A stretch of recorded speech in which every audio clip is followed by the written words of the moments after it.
৩৬ জুলাইয়ের মধ্যে জুলাই ঘোষণাপত্র দিতে হবে বললেন আক্তার হোসেন। বিস্তারিত দেখুন অগ্রযাত্রা ডেস্ক রিপোর্টে। জাতীয় নাগরিক পার্টি এনসিপির সদস্য সচিব আক্তার হোসেন বলেছেন, ৩৬ জুলাইয়ের মধ্যেই জুলাই ঘোষণাপত্র দিতে হবে। এ নিয়ে বিন্দুমাত্র ছাড় দেওয়া হবে না, এর আইনি ভিত্তি দিতে হবে। এর ব্যত্যয় হলে ফ্যাসিবাদ বিরোধী সব শক্তিকে নিয়ে ঐক্যবদ্ধভাবে আদায় করা হবে। আর ঐক্যমত্য কমিশনের একমত হওয়া বিষয়গুলো নিয়ে জুলাই সনদ হতে হবে আইনিভাবে। বুধবার রাজধানীর ফরেন সার্ভিস একাডেমিতে রাজনৈতিক দলগুলোর সঙ্গে জাতীয় ঐক্যমত্য কমিশনের দ্বিতীয় দফার ২২তম দিনের বৈঠক বিরতিতে সাংবাদিকদের ব্রিফিংয়ে তিনি এসব কথা জানিয়েছেন। আক্তার আরও বলেছেন, আরেকটি বিষয় হলো অনেকে জুলাই ঘোষণাপত্র ও জুলাই সনদকে গুলিয়ে ফেলে, অথচ দুটি বিষয় আলাদা।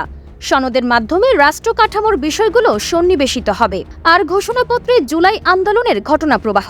আক্তার বলেছেন, রাজনৈতিক দলগুলোর একমত হওয়া বিষয়গুলোকে আইনি ভিত্তি দিতে হবে, অন্যথায় এর কোনো মূল্য থাকবে না। একটি ঐতিহাসিক দলিল হিসেবেই থাকবে, আর এটি ২ বছরের প্রস্তাবকে এনসিপি নাকচ করেছে।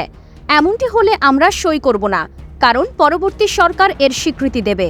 এমন কথা ফাঁকিবাজি ছাড়া আর কিছুই নয়। তিনি আরও জানিয়েছেন, জুলাই ঘোষণাপত্রের ড্রাফট হাতে পেয়েছেন, সরকারের কাছে সংশোধনী দেবেন।